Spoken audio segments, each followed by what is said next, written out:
3-3:30च्या दरम्यान इथे खूप मोठं वादळ झालं आणि एकाच ठिकाणी हे वादळ म्हणजे हे गाव आणि पंचक्रोशी असं या ठिकाणी मोठ्या प्रमाणात हे वादळ झालं. पाऊसही होता आणि त्या पावसामध्ये आणि त्या वादळामध्ये आज जी आम्ही पाहणी केली सकाळपासून त्याच्यामध्ये खूप असं गंभीर दिसून आलं.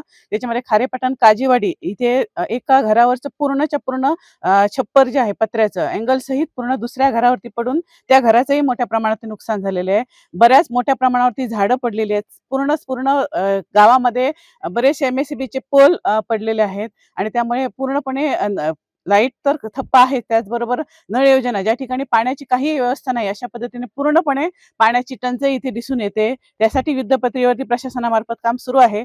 आता आम्ही इथे टाकेवाडीमध्ये आहोत. तिथे आपण बाजूलाच बघतोय की त्या ठिकाणी एका ते आवास योजनेचं घर आहे आणि ते घरावरती एक मोठा फणस पडलेला आहे. पूर्णपणे त्या घराचं नुकसान झालेलं आहे आणि ते पूर्णपणे घर राहण्यायोग्य राहिलेलं नाहीये.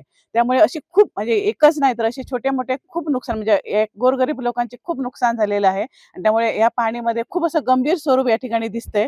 त्यामुळे प्रशासनाच्या वतीने आणि आम्ही सर्व मिळून त्याच्यावरती तोडगा काढण्याचा, त्यांना मदत मिळवून देण्याचा निश्चितपणे प्रयत्न करू.